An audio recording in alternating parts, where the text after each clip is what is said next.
Peu importe le type du média, l'histoire d'un héros, tu la connais. Elle est classique. Un gamin obtient des pouvoirs, il enfile un costume, il sauve le monde et tout se termine toujours bien. Mais si je te disais que tout ça n'est qu'un sombre mensonge, ou plutôt une utopie, que sous ce vernis coloré, il existe une réalité vraiment brutale et impitoyable, qui te rappelle fortement que le monde est méchant et invincible est là pour te le rappeler et te le balancer en pleine face. Non, car ici, on est dans un univers où les héros saignent, les gens meurent et les illusions volent en éclats. Invincible, ce n'est pas juste une série de bastons épiques comme tu as l'habitude de voir de cap virevoltante. Non, en vrai, ici c'est l'histoire d'un garçon qui pensait vraiment être un héros avant de comprendre que le monde ne fonctionne pas toujours comme dans les contes de fées et que rien n'est forcément ni blanc ni noir. Non, c'est plus une nuance de gris.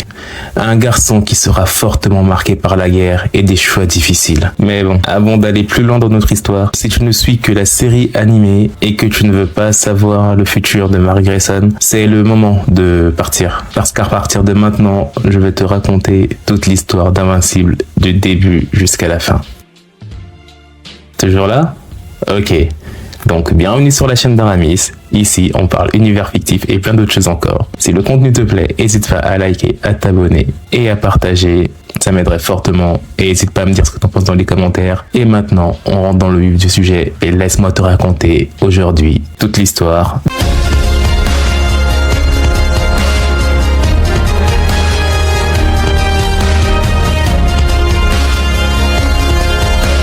Nous sommes au-dessus de l'Arctique où nous voyons un jeune héros vêtu d'un costume jaune, bleu et noir voler à toute vitesse avec un homme portant une bombe attachée à son corps. Puis, avant que l'explosion ne se déclenche, il le jette de toutes ses forces, se faisant répulser à des kilomètres par le souffle. Le héros perd l'équilibre en plein vol et s'écrase sur un tas de neige. Quelques instants plus tard, il se relève indemne et se dit que cet incident a gâché son après-midi avec sa copine et que s'il continuait comme ça un jour, ça finirait par le tuer.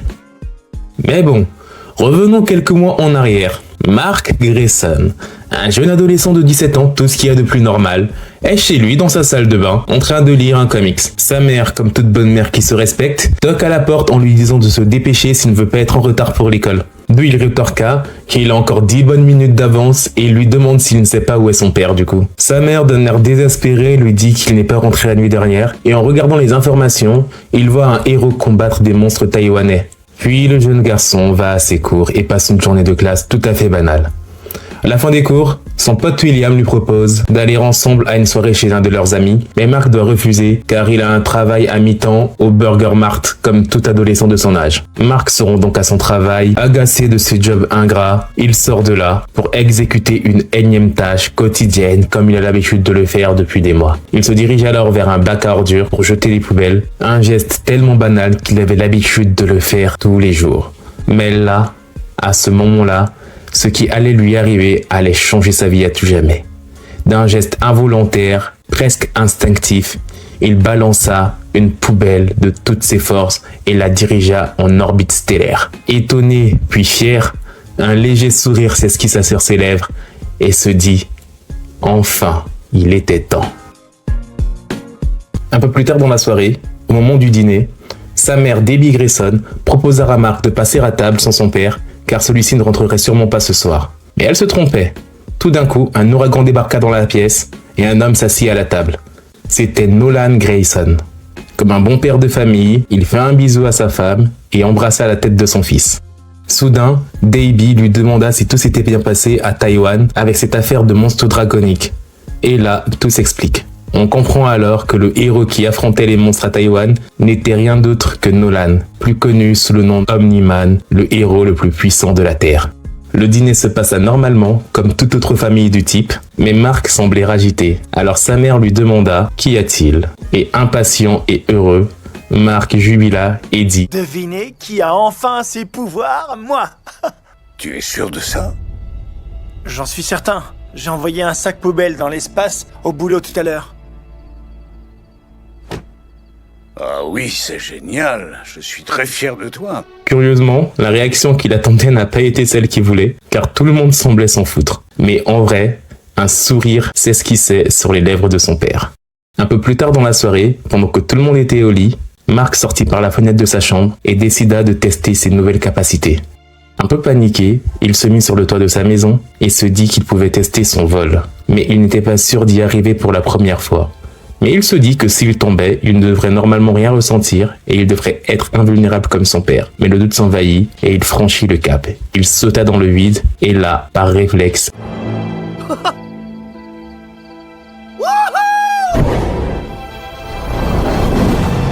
Oh putain! Non! Oh, ça va!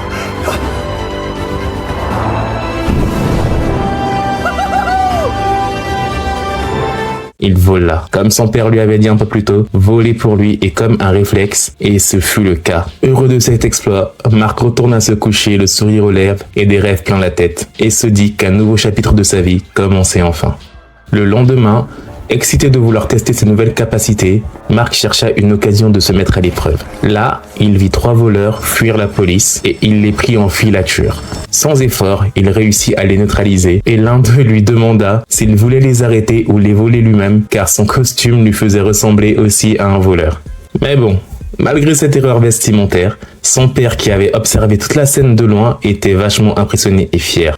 Viens, on se tire de là. Je suis désolé, mais j'ai l'impression que tu as sauté quelques étapes, Mark. Je m'en suis plutôt bien sorti, non? Tu penses que c'est le cas, mais tu te trompes. Tu as fait beaucoup trop de dégâts par rapport à la menace que tu as dû affronter. Il est trop tôt, tu n'es pas prêt. Je sais que je suis plus fort que ce que tu penses. Je peux encaisser. Je sais tout Je ça. sais rien du tout. Il demanda alors à son fils de le suivre et tous les deux s'envolèrent vers une boutique de tailleur. La boutique de tailleur appartenait à un vieil ami de Nolan, un tailleur spécialisé dans la construction et la conception de costumes de super-héros. Il fit essayer un costume à Mark, mais celui-ci n'était pas convaincu car la couleur jaune fluo ne lui allait vraiment pas du tout. Le tailleur lui proposa alors de faire un costume sur mesure. Et je voudrais quelque chose. Je sais pas comment expliquer ça. Je voudrais un truc genre iconique. Je vois, oui, iconique. C'est ce qu'ils veulent tous quand ils arrivent, de l'iconique, avec un gros logo. Un truc que les gamins dessineront sur la marge de leur cahier pendant qu'ils rêvassent en cours en espérant devenir un héros. Si c'était aussi facile, ça se serait. Faut que j'y réfléchisse. Je vais voir ça. Étant donné que ton père est une star, je vais faire un effort et mettre un peu plus d'huile de coude. Mais il va falloir que tu me donnes un minimum d'éléments. Tu t'es choisi un nom qui a de la gueule? J'ai encore rien trouvé de bien. Bah, se trouver un nom, c'est le point de départ. Darkwing, il a 2 grandes ailes noires. Red Rush, il laisse une grande traînée rouge quand il court. Tu vois le truc? Alors quand t'auras trouvé un nom, je m'occuperai du côté iconique. Mais Mark ne savait même pas quel nom de héros il allait porter, ce qui allait compliquer la personnalisation du costume. Il décida donc de remettre cet événement à plus tard, et lui et son père prirent leur envol. Le lendemain au lycée, Mark, tellement obsédé par la recherche de son nouveau nom de super-héros, n'arrivait même pas à se concentrer sur ses cours. Et pendant qu'il rangeait ses affaires dans son casier scolaire, il remarqua un autre élève se faire harceler par une brute de lycée, comme il y en a dans tous les lycées du monde. Agacé par cette injustice, Mark intervint et lui dit d'arrêter, mais le harceleur eut le réflexe de pousser Mark en lui disant que si lui aussi il en voulait, il y en aurait pour 2. Mark, encore dans ses pensées et un peu énervé, rétorqua à son tour et poussa violemment le harceleur sur les casiers. Cette scène a été vue par un professeur et Mark a été convoqué au bureau du directeur. Celui-ci lui dit que Mark Grayson n'était pas comme ce type de bully de cas sociaux qui allait sûrement finir sa vie en tant que délinquant et il dit à Mark qu'il aurait dû appeler un de ses professeurs pour signaler l'incident au lieu d'intervenir lui-même. Car, vu sa carrure faible et vu les gros bras du bully, Mark n'était pas invincible. On vit alors un sourire s'esquisser sur les lèvres de Mark. Un peu plus tard dans la journée, un groupe de voleurs attaqua une banque locale et s'enfuirent en se dirigeant vers leur véhicule. Mais en arrivant sur les lieux, ils découvrirent leur véhicule flottant dans les airs, soulevé par un jeune homme en costume noir, jaune et bleu. Les voleurs apeurés dégainèrent leurs armes, mais le jeune héros leur dit «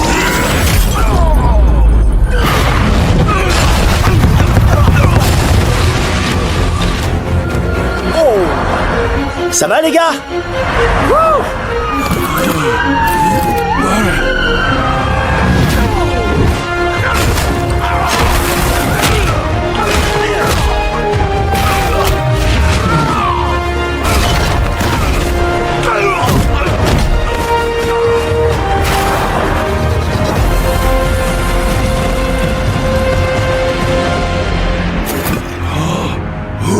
Tu ferais mieux de laisser tomber. Je suis...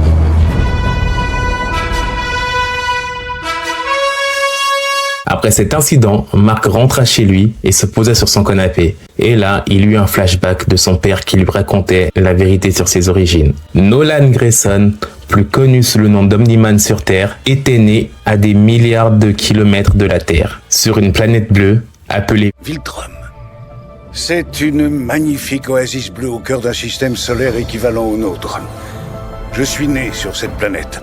Les Viltrumites ressemblent beaucoup aux humains, sauf qu'ils ont la faculté de voler, de se déplacer à grande vitesse, et ils ont une plus grande force physique.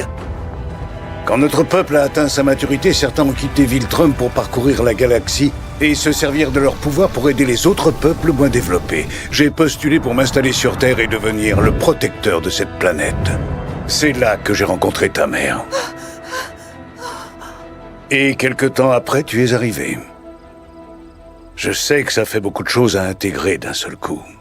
Mais tu es à moitié Viltrumite, mon fils. Et quand tu vas grandir, tu vas voir que les choses vont évoluer et que ton corps va énormément changer quand tu vas entrer dans la puberté.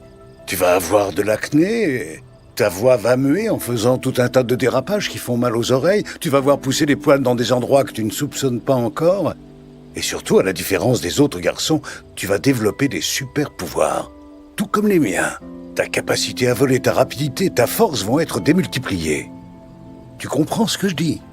Le flashback de Mark s'arrêta là et la vie reprit son cours. Plus tard dans la soirée, après que tout le monde ait dîné et que les gens soient allés se coucher, Mark, incapable de dormir, trop excité par la découverte de ses pouvoirs, décida de tester davantage ses capacités. Il se mit donc en route pour une session de vol nocturne et soudain, il aperçut quelqu'un en train de cambrioler un magasin. C'était l'un des jumeaux Mauler qui transportait une énorme boîte sur ses épaules. Mark tenta d'intervenir mais fut projeté violemment contre un mur. Une explosion l'interrompit et la Team Team fait son apparition sur une moto volante. Quelle est donc cette Team Team, Aramis, me demanderas-tu ? Eh bien, cher ami, la Team n'est autre qu'un groupe de jeunes héros comme Mark, dotés eux aussi de capacités surhumaines. Ceux qui étaient sur place ce soir-là étaient Rexplode, Atom Eve et Robot. Une fois les Maulers neutralisés, Robot demanda à l'équipe de remonter en selle car il devait partir et ramener les Maulers en prison. En rentrant se coucher, Mark se dit que cette fille, Atom Eve, lui rappelait fortement quelqu'un. Et le lendemain au lycée, Mark aperçut la jeune rousse, Atom Eve, et il réalisa enfin pourquoi elle lui semblait tellement familière. Ils sont dans le même cours de physique, mais évidemment, ils ne s'étaient jamais parlé.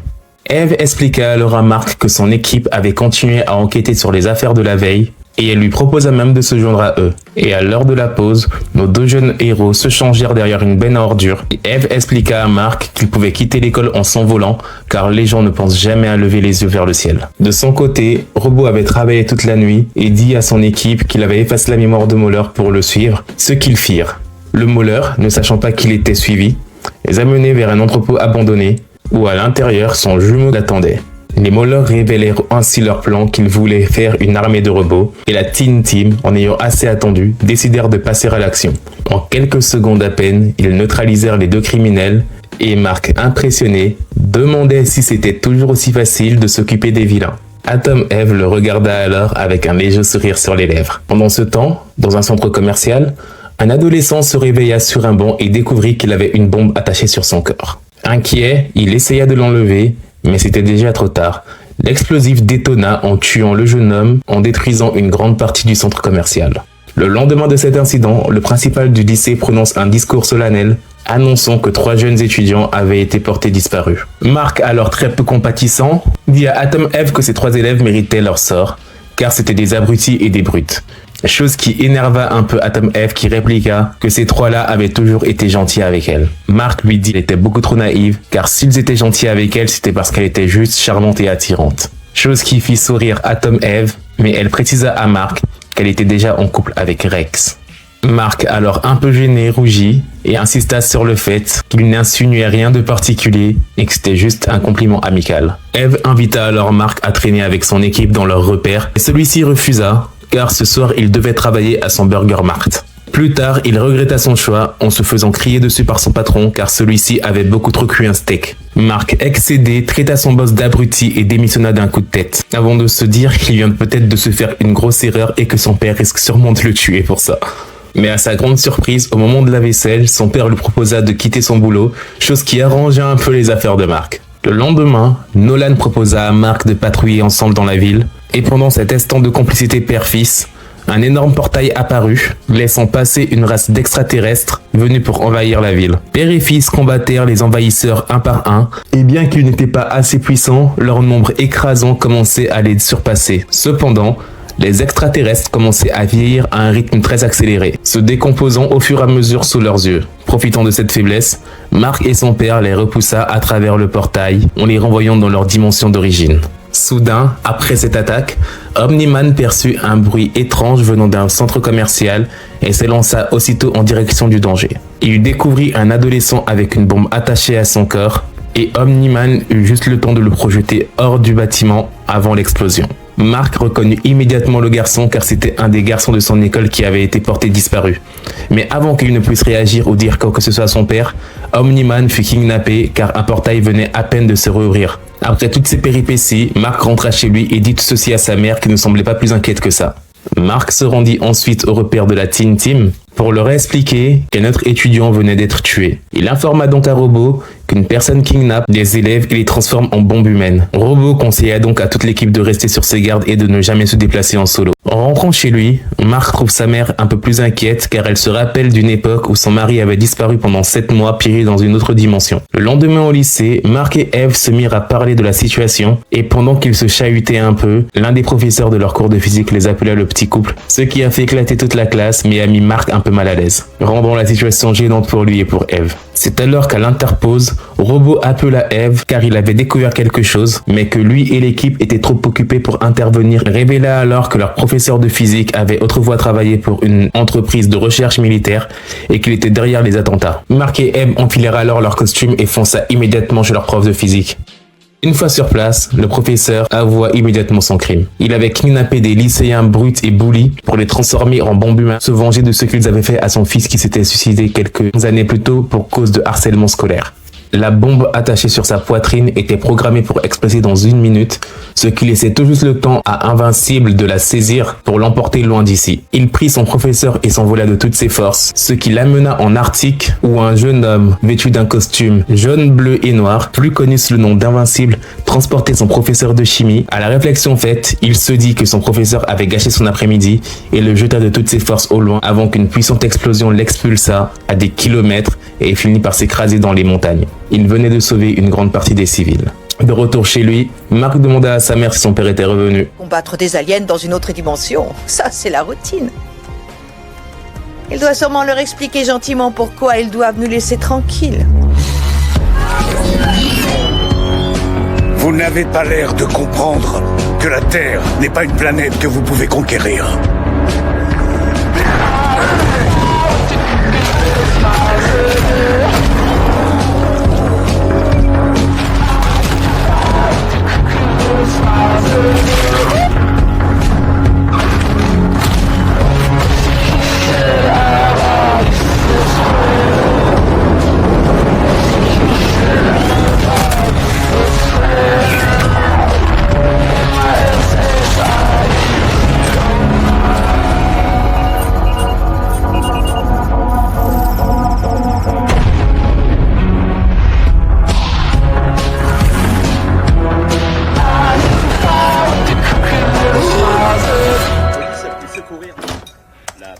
J'ai besoin d'une douche. Papa! Et à l'heure du dîner, Nolan, alias Omni-Man, expliqua qu'il avait passé les 8 derniers mois réduits en esclavage par une armée d'une dimension parallèle, où le temps s'écoulait beaucoup plus lentement que sur Terre, mais il avait réussi à organiser une rébellion, ce qui lui a permis de rentrer chez lui. Quelques jours plus tard, le téléphone retentit. C'était son père à l'autre bout du fil. Il lui dit que quelque chose rentrait dans le système solaire et se dirigeait tout droit vers la Terre. Il expliqua à Mark de ne pas rentrer en contact avec cette entité et de juste se contenter de l'expédier à l'autre bout de la galaxie. Mark demanda à son père pourquoi il ne pouvait pas être disponible, et son père lui dit qu'il avait une mission à faire avec les gardiens du globe et ça allait lui prendre toute la journée. Mark rétorqua alors à son père qu'il ne savait pas respirer dans l'espace. Son père lui dit qu'il pouvait tenir 2 semaines dans l'espace sans respirer, alors tenir quelques heures pour Mark devait être du gâteau. Sur ces entrefaits, Mark prit alors une grande bouffée d'air frais et s'élança vers l'espace.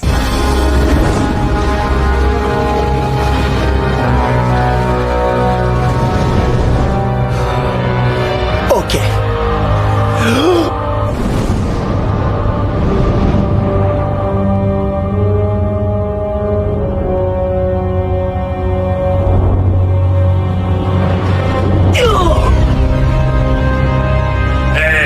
T'es en avance et t'as rasé ta moustache. Ne t'approche pas de ma planète!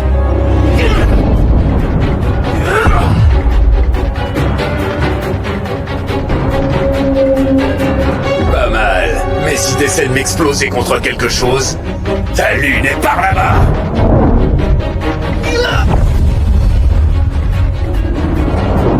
Pourquoi je t'entends dans ma tête?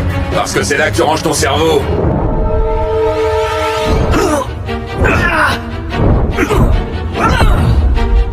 C'est ce que t'appelles protéger ta planète.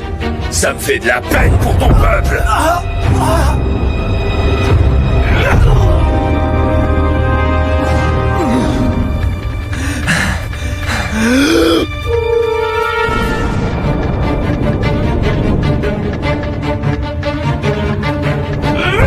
T'es sûr que t'es le gars avec qui je me suis battu ici il y a 3 ans? Quoi? Non, évidemment que je suis pas le même gars. Bah, j'aimerais pas être à ta place. Sérieux, t'as déjà essayé?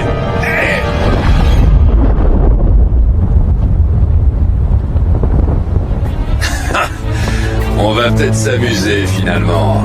Mais qu'est-ce que tu racontes? Attends, 2 secondes. Arrête. Je veux juste... Je veux discuter. Tu utilises ton temps mort? J'ai un temps mort? Pourquoi j'ai un temps mort? C'est pas moi qui fais les règles. Quelle règle? Je sais même pas qui tu es. Oh, sérieusement?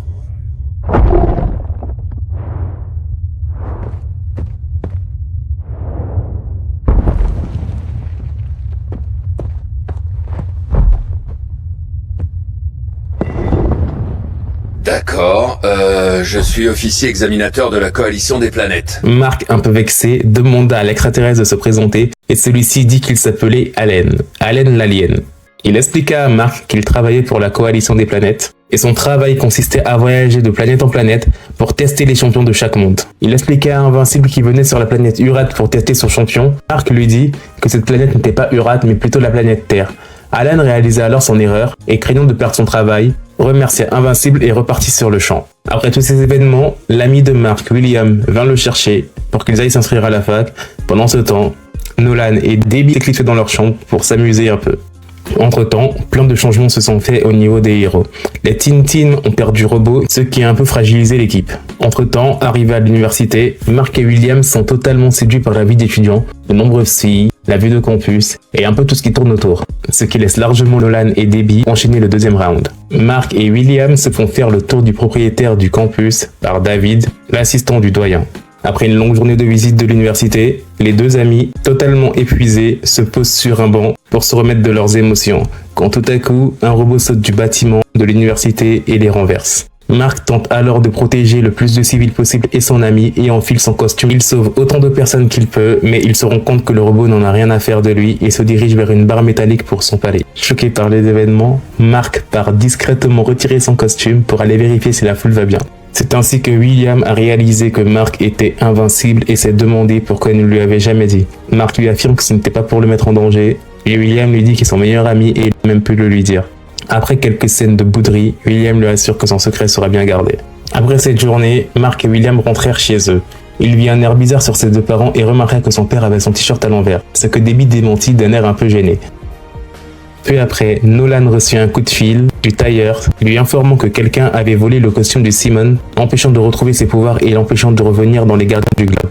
Pendant ce temps, à Midnight City, deux voyous utilisèrent leur machine pour tenter de rentrer en force dans un bâtiment. C'est alors que Darkwing intervint pour s'occuper d'eux rapidement. Mais avant qu'il puisse finir le travail, il reçut un appel des gardiens du globe pour lui demander un rassemblement au QG. Sauf qu'il n'était pas le seul à avoir reçu cet appel général. Red Rush, War Woman, Martian Man, Green Ghost et tous les autres, cet appel signalait un cas de force majeure et imposait impérativement à tous les gardiens du globe d'être présents. Une fois sur place, tous les gardiens du globe se demandaient ce qu'ils faisaient là et ne savaient même pas qui avait lancé le call d'urgence. C'est alors qu'une fois qu'ils étaient tous réunis, que quelqu'un les attaquait dans les ombres. Darkwing, pourquoi nous as-tu conviés? Moi? Attendez, qui a donné le signal alors? Alors ça, c'était jamais arrivé. C'est mauvais signe, non?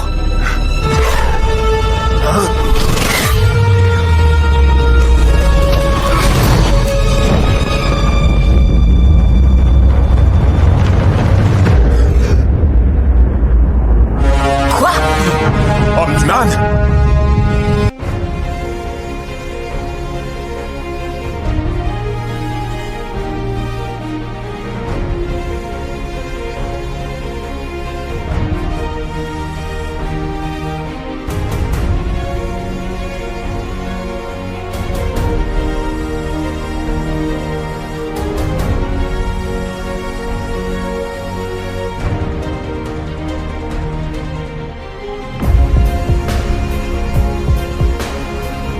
lendemain, le détective Damon Darkblood informa Omni-Man de l'attaque sur les gardiens du globe et lui demandait s'il connaissait quelqu'un d'assez puissant pour tuer tous les gardiens en une seule fois. Il soupçonna alors que Samson pourrait être derrière l'histoire, surtout depuis que quelqu'un lui a volé son costume. Pendant ce temps, Invincible rentra chez lui et vit Atom Eve sur son lit en train de pleurer toutes les larmes de son corps. Il lui demanda ce qui s'était passé et elle lui dit qu'elle avait surpris Rex, son petit ami, en train de la tromper avec plusieurs Kate. Au même moment, Debbie, la mère de Mark, entra dans la chambre et fut surpris de voir son fils allongé avec une fille dans son lit. Elle les fit descendre et leur demanda des explications car elle était frustrée que son fils ne lui avait pas dit qu'il ramenait des filles à la maison.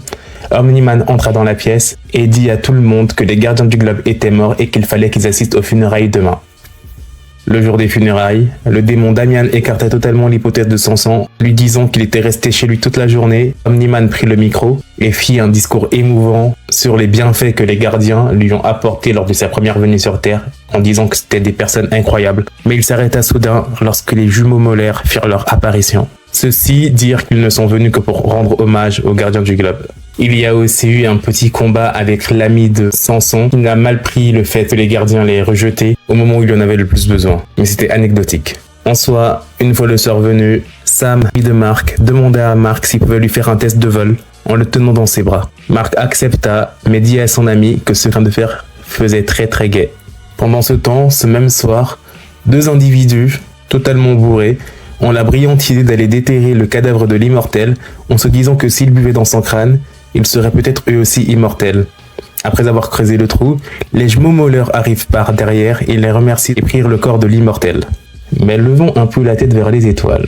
Un vaisseau spatial, qui était gravement endommagé lors d'une bataille, était sur le point de s'écraser dans le soleil. Mais heureusement, Allen l'alien, passant par là, a pu aider l'équipage maintenant que les gardiens du globe étaient tous morts. Pendant ce temps, Cecil Sandman, directeur de la supervision des super-héros sur Terre, a demandé à Robo de reprendre la tête de l'équipe et recruter de nouveaux héros pour continuer le travail des gardiens du globe. Entre-temps, Atom Eve et Invincible sont en mission pour empêcher la Ligue des Lézards de contaminer l'approvisionnement en eau de la ville. Et alors que Mark fut pris au dépourvu, Atom Eve a réussi à gérer la situation toute seule, prouvant qu'elle était l'une des héroïnes les plus puissantes. C'est alors qu'ils reçurent un message de Robo leur indiquant qu'ils étaient sélectionnés pour intégrer les nouveaux gardiens du globe. Mais Mark et Atom Eve refusèrent, tandis que l'un était occupé par ses devoirs et son entraînement avec son père, l'autre, elle, avait des ambitions. Les deux étaient quand même curieux de voir la sélection que Robo avait faite. Ils rencontrèrent ainsi Rex, l'ex-petite amie d'Atom Eve, Monster Girl, Duplicate, la fille avec qui Rex a trompé Atom Girl, Sharking Ray, Black Samson et Robo. Plus tard dans la soirée, après cette présentation, Mark a invité une de ses camarades à étudier dans sa chambre, sans savoir qu'Eve avait prévu de venir lui parler de ses sentiments. Quand elle arriva par sa fenêtre, elle remarqua que Mark était en train d'embrasser la jeune fille, et contrariée, elle partit. Pendant ce temps, les jumeaux Mauler tentaient de ressusciter l'immortel, après l'avoir déterré et avoir recollé son cou à sa tête, pensant pouvoir le contrôler. L'opération fut un succès, mais à peine a-t-il retrouvé ses esprits que l'immortel se mit à hurler et s'envola. Mais revenons un peu au quotidien de Mark Grayson, qui est en train de se battre contre un scientifique fou nommé Doc Sismic. Celui-ci utilise des bracelets et émettent des vibrations sismiques et des ondes de choc incroyablement fortes. Pendant cet affrontement, Doc Sismic tomba d'une falaise, celui-ci se refusa de se laisser battre par un gamin et décida de mourir tout seul. Avec la mort des gardiens, Omni-Man a dû prendre leur place et faire l'intégralité de leur travail à travers le globe. C'est lors de l'une de ces missions qu'il est surpris par l'immortel, il l'attaqua immédiatement sans même chercher à comprendre. Leur lutte était tellement violente que toutes les chaînes de télévision les ont retransmises et tout le monde entier se demandait pourquoi l'immortel se battait contre Omni-Man. Il y a un nouveau contact qui s'approche d'Omni-Man et Invincible. Mark 3. Nom de Dieu, j'ai dit à Eve de rester à l'écart. Ce n'est pas Atom Eve. Espèce d'ordure!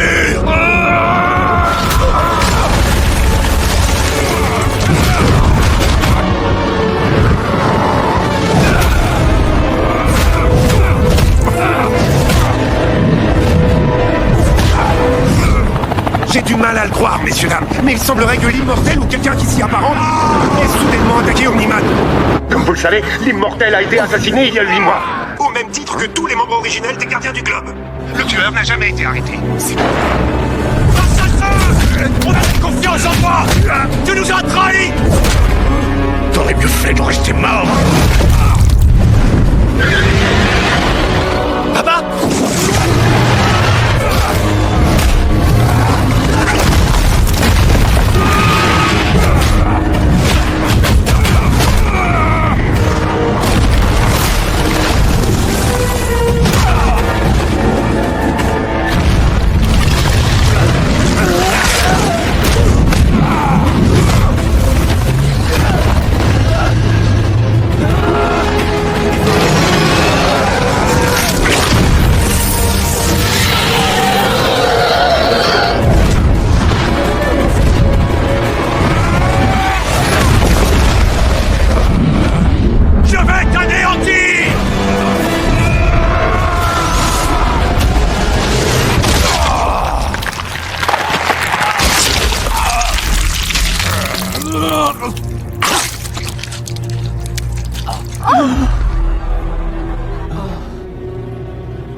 Comme toutes les chaînes de télévision diffusaient l'affrontement, Mark se précipita immédiatement pour aller aider son père et arriva juste à temps pour entendre Omni-Man dire que celui-ci aurait dû rester mort. Et là, ce fut un choc. Mark était figé, transpirant. Il comprit enfin. Son père, Omni-Man, le plus grand héros de la Terre, avait tué tous les gardiens du globe sans aucune hésitation.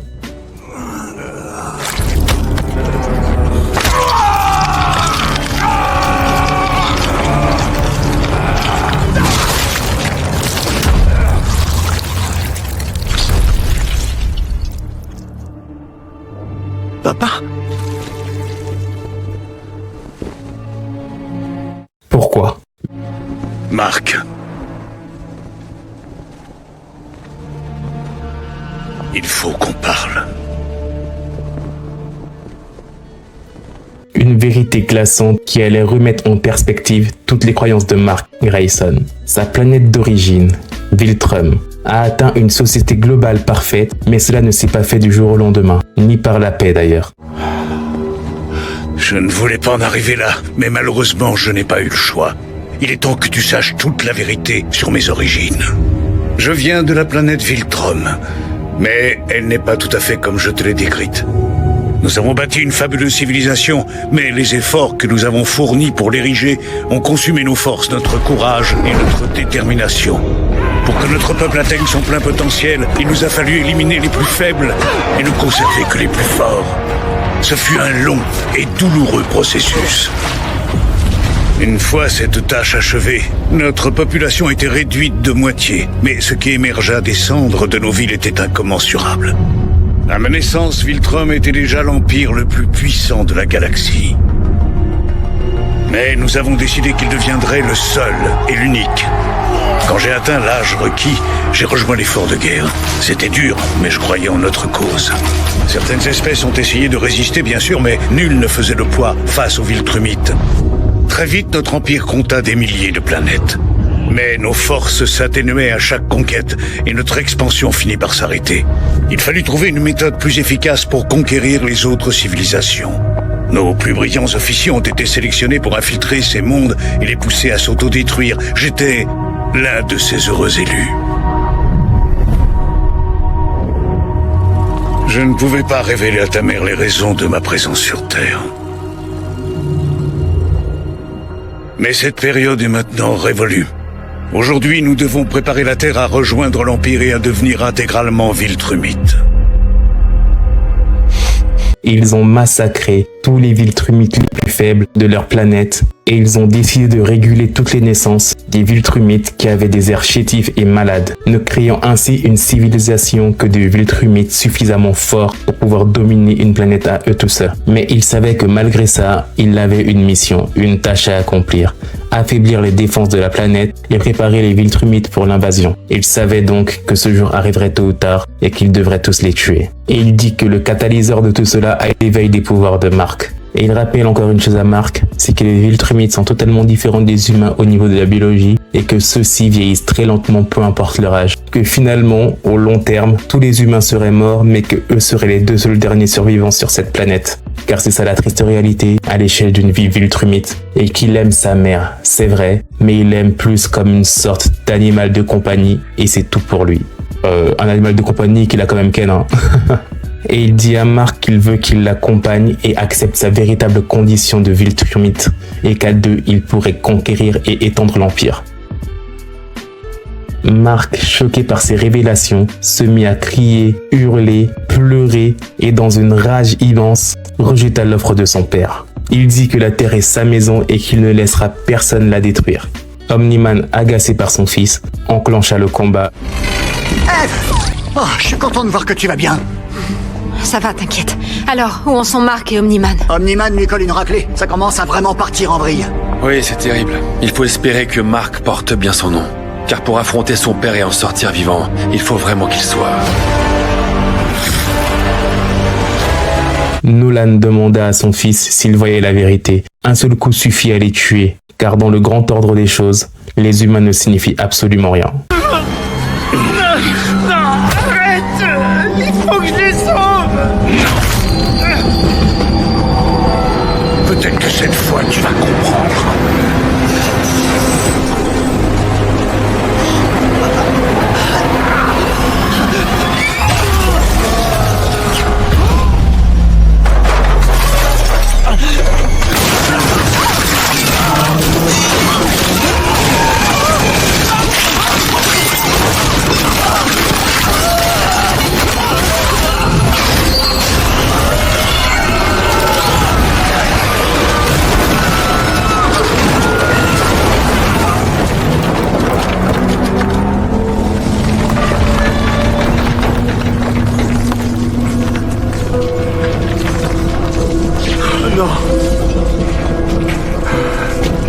La vie de ces gens ne vaut absolument rien.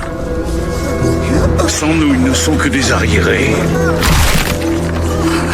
Après un combat acharné, père et fils se rendant coup pour coup, Nolan réussit à battre son fils et à lui fracasser le crâne, hurlant dessus et lui demandant: Ça ne sert à rien ce que tu es en train de faire. Pense à ce que l'Empire peut apporter à cette planète. Nous avons tous à y gagner.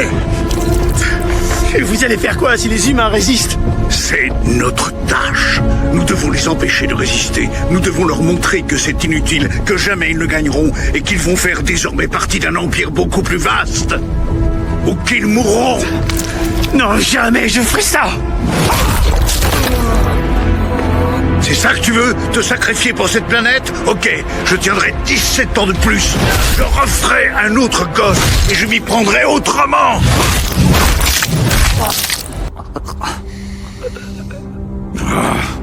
Pourquoi est-ce que tu m'obliges à faire ça, hein? Qu'est-ce que tu cherches? Tu veux voir tout le monde mourir autour de toi, c'est ça? Réfléchis, bon sang! Tu survivras à tous les gens fragiles et insignifiants avec qui tu partageras ta vie sur cette planète. Tu verras presque tout ce qui t'entoure s'écrouler comme un château de cartes. Pourquoi t'imposer ça? Tout ce que tu as connu, aimé, désiré, chéri, tout va disparaître. Qu'est-ce qui restera autour de toi après avoir vécu 5 siècles? Nolan traita son fils d'être fou de s'être opposé à lui et pensait qu'il comprendrait une fois qu'il aurait débloqué ses pouvoirs et aurait compris la réalité de son espèce. Mais une chose avait changé, il n'arrivait pas à le tuer. Il finit par s'arrêter de le tabasser et s'envola.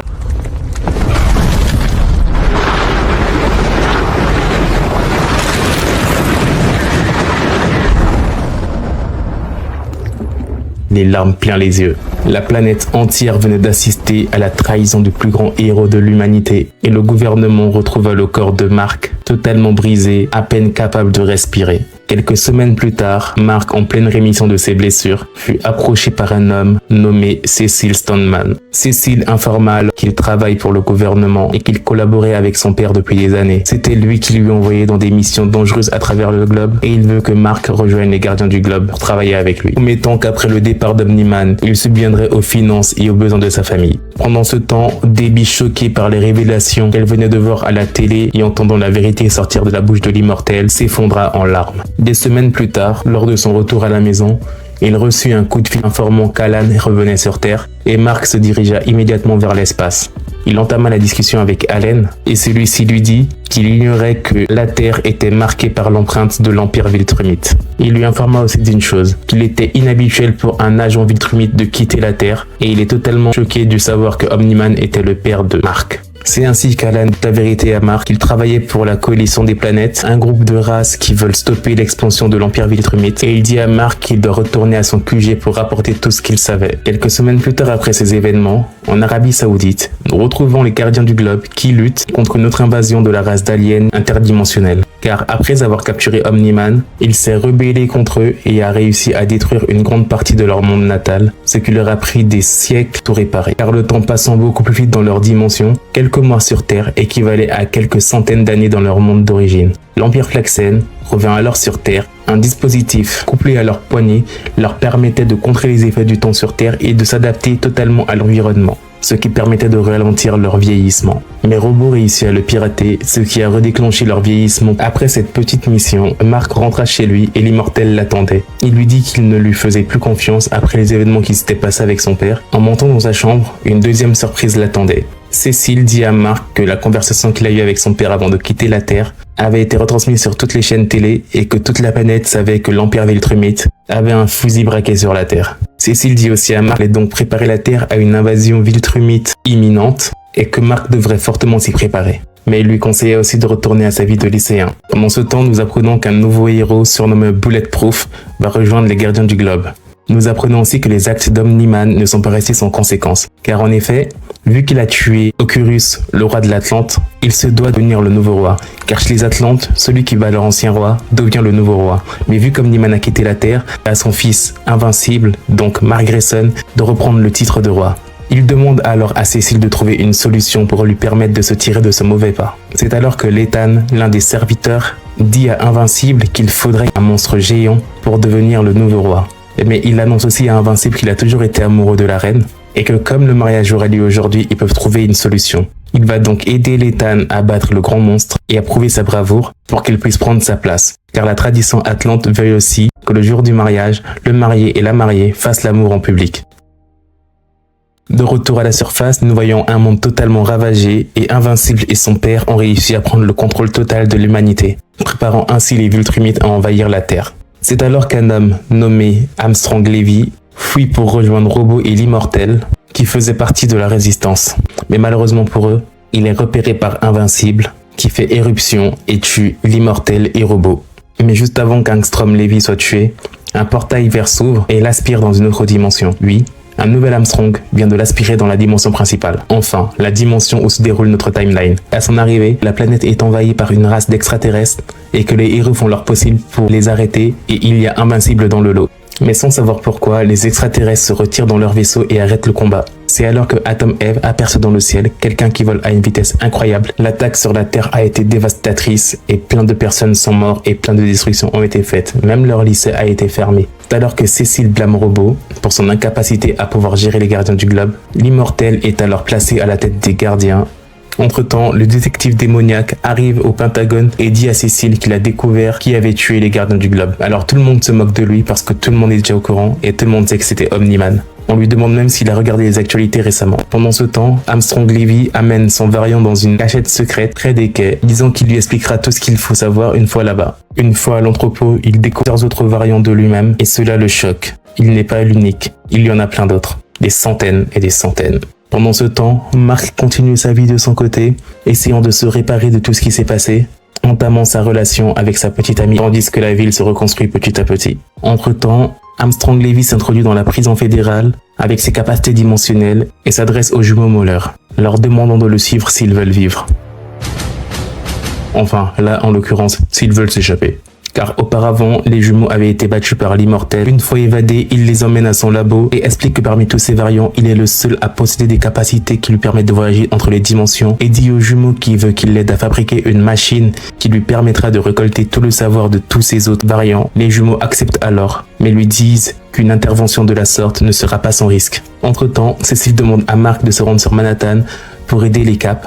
Un groupe de héros travaillant pour la ville suivant un emploi de temps strict de 9h à 17h, tels des salariés, pour battre un puissant méchant qui détruit la ville. Mark accepte et il rencontre un super-héros nommé Bolt. Les héros sont contents, les Caps sont reconnaissants de l'aide d'Invincible, et Invincible lui est heureux de pouvoir les aider de manière simple après tous les événements qui sont passés dernièrement. Le lycée est enfin réparé et c'est la fin des études, la remise des diplômes. Mark, euphorique, balance son chapeau un peu trop fort vers l'espace. Mais heureusement, pas grand monde l'a remarqué. L'été risque d'être bien chargé. Cécile profite de la présence de Mark et de son temps libre pour l'envoyer dans différentes missions à travers le globe.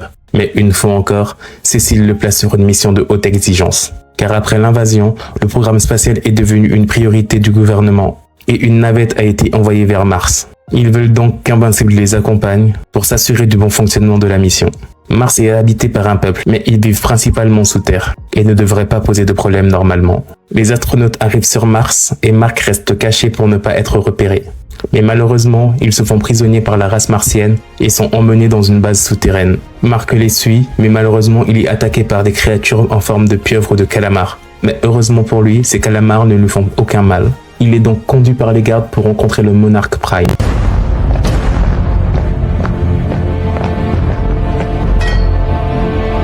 Bienvenue sur Mars, terrien. Merci de me recevoir, Martien. Monsieur Martien, monsieur, Votre Altesse?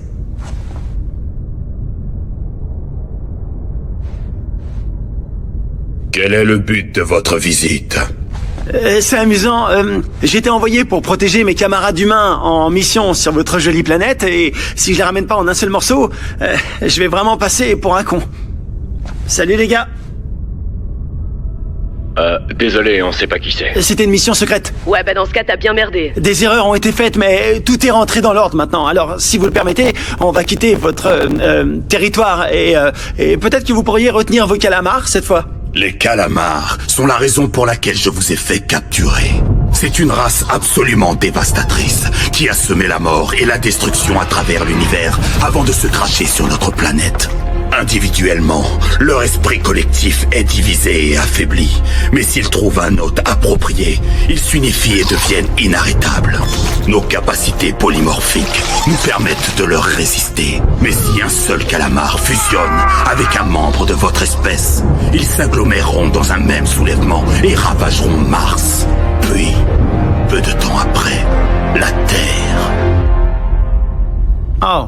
Les pieuvres sont une conscience collective, et leur faculté est de se lier à l'esprit de leur hôte. Mais sans hôte, ils sont facilement manipulables, ce qui fait de la race d'esclaves idéale. La peau du monarque et celle de Mark sont relativement résistantes pour les pieuvres, mais celle des astronautes ne l'est pas. Par ce fait, le monarque veut exécuter les astronautes pour être sûr, mais Mark ne le permet pas et tente une mission de sauvetage.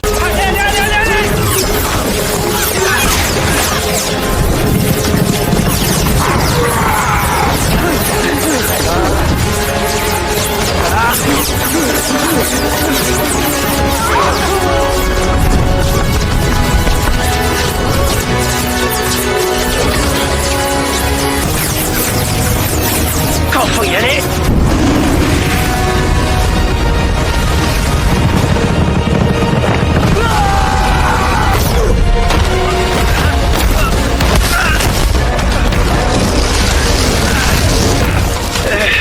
Ok, je peux soulever ça? Je pense que oui.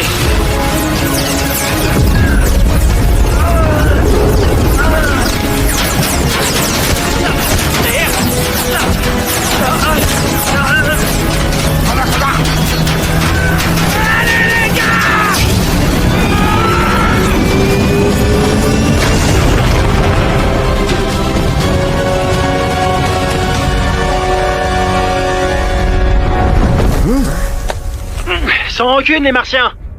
Je vous prends un caillou, ça vous embête pas? D'accord? La mission est un succès et ils ramènent tout l'équipage à la navette et sont prêts à s'échapper de la planète. Mais malheureusement, tous les astronautes n'ont pas réussi à partir et l'un d'entre eux est resté prisonnier et sert d'hôte pour les pieuvres. Et sa place dans le vaisseau a été occupée par un Martien qui est retourné sur Terre avec l'équipage. Quelques jours plus tard, pas le temps de se reposer. Invincible est aussitôt envoyé en mission pour s'occuper du Titan, un criminel qu'il avait déjà rencontré auparavant. Le criminel dit qu'il a besoin de l'aide d'Invincible parce qu'il travaille pour un homme nommé Tête Machine, le parrain de la pègre dans tout le pays. Intouchable, même par la police, faisant ce qu'il veut. Meurtre, drogue, trafic d'êtres humains et trafic sexuel. Mark accepte d'aider le Titan à vaincre ce baron du crime en attaquant ses bureaux. Mais sans le savoir, le baron était protégé par sa garde personnelle, tels que Battle Beast, Magman. Ces méchants étaient beaucoup plus redoutables que tous ceux qu'Invincible avait pu affronter, notamment Battle Beast, qui détruisit Invincible aussi violemment comme Niemann aurait pu le faire. Heureusement, les gardiens du globe arrivèrent à temps pour aider Invincible et firent de leur mieux pour stopper les vilains. On m'avait promis des adversaires dignes de ce nom.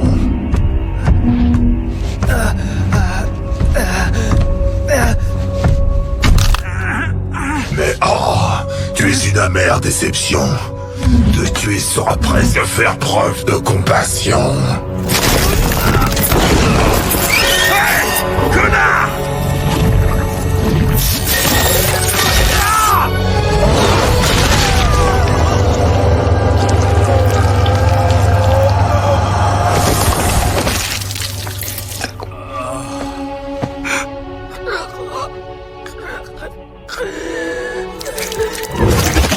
Battle Beast dit qu'il était venu sur Terre parce qu'on lui avait promis des combattants dignes de ce nom, mais qu'il avait perdu son temps ici après le départ de Battle Beast qui était sans aucun doute l'entité la plus puissante sur cette Terre après Omni-Man. Machine Head put être arrêté. Et après le départ des héros, Titan reprit le bureau et dit qu'il redeviendrait le nouveau baron du crime, mais qu'il ferait de son mieux pour arranger la situation de la ville. Quelques semaines plus tard, après son combat contre The Beast, nous retrouvons Mark dans sa chambre et une visite d'Atom Eve qui lui dit qu'elle souhaiterait arrêter son activité de super-héroïne car elle a des pouvoirs incroyables qui lui permettent de réorganiser la matière. Elle ne peut juste pas manipuler les êtres vivants et elle veut utiliser ses pouvoirs pour aider l'humanité et faire le bien à travers le monde. Elle dit que ses pouvoirs sont beaucoup plus utiles que de juste combattre les vilains, car Invincible et le reste de l'équipe des Gardiens du Globe pourraient très bien se charger sans elle, mais qu'elle reviendra toujours à la moindre difficulté. Elle lui dit au revoir en lui faisant un bisou sur la joue et lui dit qu'elle va s'installer en Afrique pour aider ceux qui en ont le plus besoin. Ah tiens, enfin un héros qui pense à l'Afrique. Pendant ce temps, les jumeaux Moller informent Armstrong Levy que la machine qu'il voulait construire est prête et qu'elle lui permettra de transférer la conscience de tous ses variants dans son propre cerveau. Retrouvons donc à la reprise des cours et Mark et William sont enfin étudiants et colocataires à l'université de l'Upside. Le lendemain, ce fut leur premier jour de cours. Mais il a été interrompu par un étudiant nommé Sinclair qui n'avait jamais assisté à ce cours car il a toujours pensé être plus intelligent que la moyenne. Pendant ce temps, Amber rend visite à Mark et les deux profitent pour faire une promenade en amoureux dans le campus. Mais un robot hybride les attaque, le même style de robot qui avait attaqué Mark et William quelques mois plus tôt. Mark abandonne alors Amber pour aller se transformer en invincible et régler le problème de manière rapide. Mais lorsqu'il revient, Amber est en colère contre lui car elle estime que ce n'est pas du tout chevaleresque que son mec puisse l'abandonner lors d'une situation de crise pour aller se planquer sans elle. Elle est donc frustrée et refuse de lui parler à nouveau. C'est alors que nous découvrons que les robots sont fabriqués par Sinclair qui expérimentent sur des cadavres pour pouvoir les ramener à la vie. Mais la plupart de ces expériences sont ratées car la majorité de ces robots sont juste des zombies qui veulent juste se suicider. Sinclair décide alors de tester ces expériences sur des sujets vivants. Entre-temps, Invincible est envoyé par Cecil sur une mission sur Midnight City car la moitié de la ville a été maudite par un magicien de minuit qui a lancé un sort plongeant toute la ville dans l'obscurité éternelle. Il trouve alors Nightboy, l'assistant du magicien de minuit, qui est devenu un peu fou et qui tue tous les survivants encore présents dans la ville. Pendant leur affrontement, Nightboy emmène Invincible dans le royaume des ombres, une dimension sombre, sans lumière, dont personne ne pouvait s'échapper. Cependant, Mark a réussi à lui attraper la main en disant qu'il ne le lâcherait pas tant qu'ils ne sortiraient pas de là tous les deux. Commençant à s'étouffer lui aussi, Nightboy n'a pas d'autre choix que de céder à la demande d'Invincible et tous les deux finirent par sortir. Nightboy fut alors capturé. Invincible l'emmène alors au Pentagone où il est ensuite emmenotté et rapidement emprisonné. Entre temps, on se rend compte que Robot travaillait pour une personne totalement défigurée. Pendant ce temps, Amber refuse toujours de parler à Mark car elle est toujours choquée des disparitions de Mark au pire moment, même si celui-ci était totalement décidé à lui dire la vérité maintenant. Mais avant même qu'il ne puisse dire un mot, Cecil lui annonce qu'il a une nouvelle urgence et qu'il a besoin de lui immédiatement. Mark dit alors à Amber qu'il reviendra beaucoup plus tard et lui redira toute la vérité en une seule fois. Pendant ce temps, Sinclair qui continuait à travailler sur son projet de ramener les morts à la vie, bouchant encore plus loin et a commencé à kidnapper des étudiants sur le campus pour y faire des opérations les transformant en hommes mi-humains mi-machines. Quelques heures après, quand Mark revint à sa chambre, il n'eut plus d'autre choix que de dire la vérité à Amber, il était invincible. Et c'est pourquoi il était occupé à sauver le monde et à disparaître tout le temps sans donner d'explication à celle-ci. Mark lui dit sa vérité et ses origines Viltrumite et la vérité à propos de son père. Et elle est heureuse qu'elle lui ait enfin dit la vérité. Elle se met alors sur lui, retirant ses vêtements et enlevant son costume. Et tu l'as bien compris, ils vont ken. Pendant que Mark met le tarif qu'elle mérite à Amber, loin dans l'espace, Alan l'alien, qui volait en direction de Toria, la capitale de la coalition des planètes. Son rôle était donc de pouvoir parcourir l'univers à la recherche de combattants assez puissants pour affronter les Viltrumites. Arrivé sur Toria, Alan rapporte au conseil qu'Omniman a abandonné son poste sur Terre, faisant de lui un paria de l'Empire Viltrumite et un possible allié. Il informe aussi que son fils a refusé de rejoindre l'Empire pour l'instant. Il part aussi retrouver sa petite amie et lui aussi lui met le tarif qu'elle mérite à cette gourmande. Et pendant leur dîner, il est attaqué par 3 Viltrumites qui exigent d'avoir plus de détails sur le Viltrumite ayant abandonné son poste ainsi que sur son fils. Alan les provoque, ce qui pousse les Viltrumites à l'attaquer violemment et à détruire complètement son corps. Cependant, Alan est retrouvé et transporté à l'infirmerie, où les médecins réussissent à le reconstruire. Pendant ce temps sur Terre, les jumeaux Moller sont enfin prêts à tester la machine sur Armstrong Levy. Cecil, au courant de cette histoire, envoie tout de suite Invincible pour stopper les Moller. Et Armstrong Levy, pris de panique à la vue d'Invincible, fait venir d'autres variants des Moller d'autres dimensions, leur demandant de stopper Invincible le temps que le processus se termine. Les variants de Moller sont trop nombreux et Mark est totalement submergé. Mais Armstrong leur ordonne de ne pas le tuer, car il veut le faire lui-même. Il retire alors le casque de la machine, ce qui fait exploser cette machine et inflige des gros dégâts autour d'eux. Les Moller sont brûlés. Et Angstrom affirme que l'expérience est un immense succès. Et en fait c'est Angstrom, my bad. Celui-ci s'enfuit alors dans une autre dimension pour pouvoir guérir. Quelques jours plus tard, nous retrouvons Rex en plein combat contre un calamar géant. Et Invincible arrive pour l'aider, mais celui-ci lui dit qu'il n'a pas besoin d'aide, car il peut très bien s'en occuper tout seul. Il saisit alors un ordinateur et le charge avec ses pouvoirs et le lance instantanément sur la bête, la tuant sur le coup. Satisfait de son exploit et narguant invincible, il retourne ensuite au QG des Gardiens du Globe pour pouvoir retrouver sa petite amie Duplicate où il la voit en train de la tromper avec l'immortel, tout comme il avait fait avec Atom M au début de la série. Et un peu plus tard, Mark rend visite à sa mère et la trouve en train de manger un sandwich.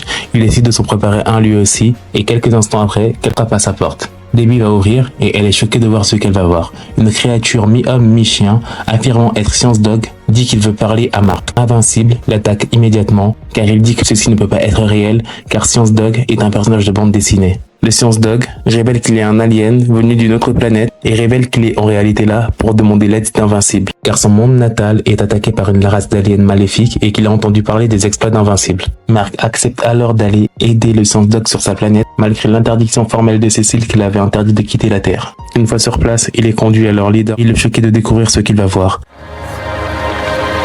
Votre Majesté, puis-je vous présenter Invincible, venu de la Terre. Oh.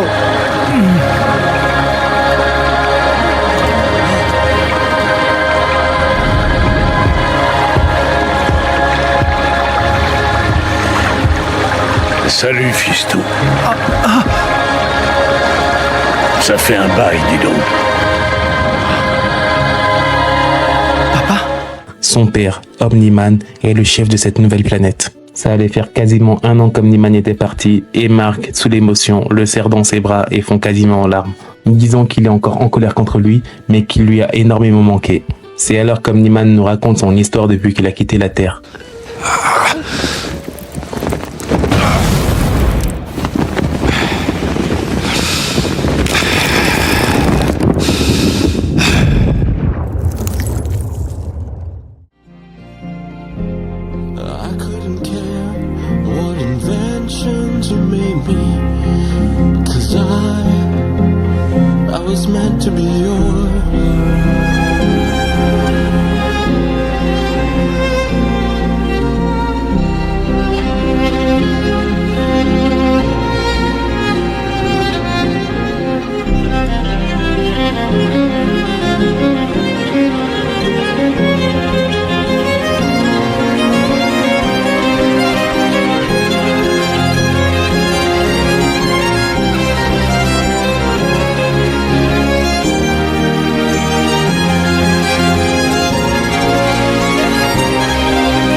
Il explique à Mark que la race d'aliens pour laquelle il est l'empereur est une race très fragile qui ne vit que 9 mois et que leur leader est toujours le plus âgé d'entre eux. Et que comme Nolan a plusieurs centaines d'années, il est immédiatement devenu leur leader. Il prétend alors être un homme changé, ayant renoncé aux idéaux viltrumites et commencé une nouvelle vie ici. Il s'est même marié avec une femme de cette planète, Andressa. Il explique à Mark que pour les Viltrumites, il est normal d'avoir plusieurs partenaires et de continuer leur vie, étant donné leur longévité. Et pour prouver ses dires, il montre à Mark son nouveau demi-frère, l'enfant qu'il a eu avec Andressa. Pendant ce temps sur Terre, un puissant ennemi nommé Omnipot, le façonneur de monde, décide d'attaquer la planète. Cécile est contraint de rassembler tous les héros du pays pour affronter cette menace sans précédent. Omnipot a le pouvoir de manipuler la réalité. Il veut drainer la force vitale de la Terre pour retrouver toute sa puissance. Heureusement, la force des héros combinés parvint à le repousser, et Black Samson, qui était tombé dans le coma après son combat contre The Beast, a réussi à se rétablir et à mettre hors de service Omnipot. Pendant ce temps, sur la planète extraterrestre, Nolan explique à Mark que ce bébé est à moitié Viltrumite et à moitié alien,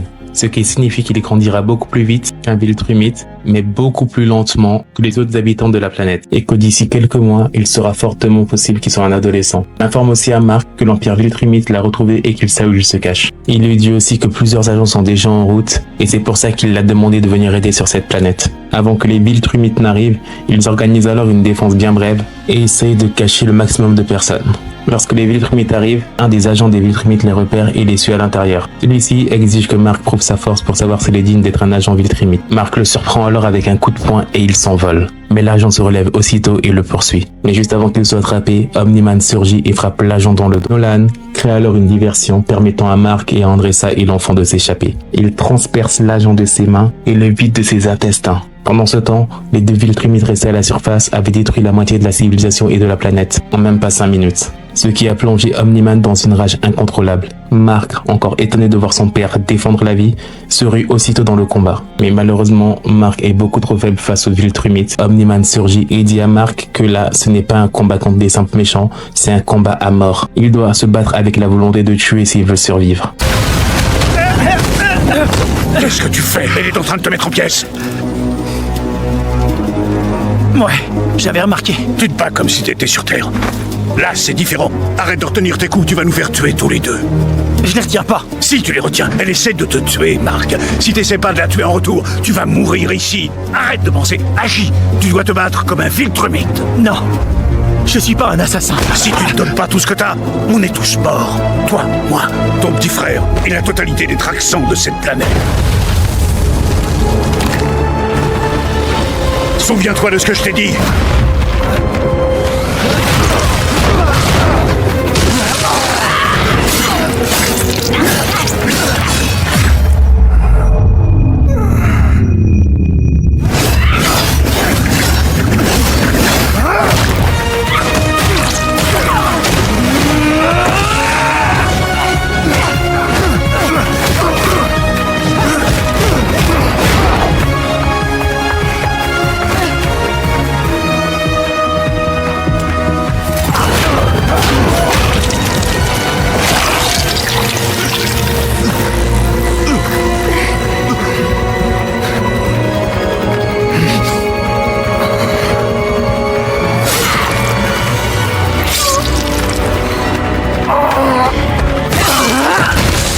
J'aimerais dire que tu t'es bien battu, mais...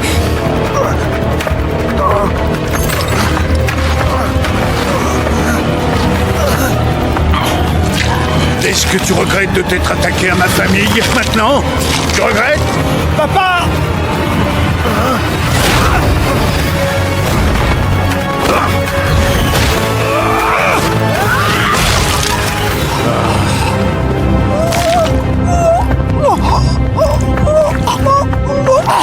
Mark montre alors toute l'étendue de son potentiel, mais ce n'est toujours pas suffisant et il se fait facilement écraser. Nolan rentre alors dans une rage folle et donne tout ce qu'il a pour venir en aide à son fils, en tuant les deux Viltrumites, en réduisant leur corps en miettes. Cependant, le troisième agent, encore en vie tenant ses organes dans ses mains, le prend par surprise. Le combat est terminé et il appelle alors les renforts, capturant Nolan et soignant Mark.